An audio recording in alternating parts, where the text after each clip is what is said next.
started, though I wanted everything to do with what you give to me. Loosening my grip as pulled you into me. When I let you go, it just pulled you closer. It's a long departure.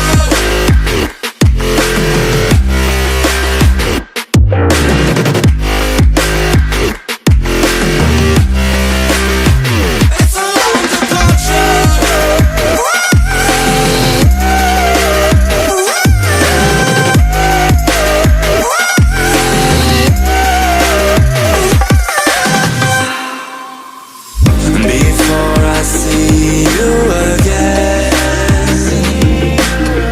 before it all makes sense, but I can't hold you back.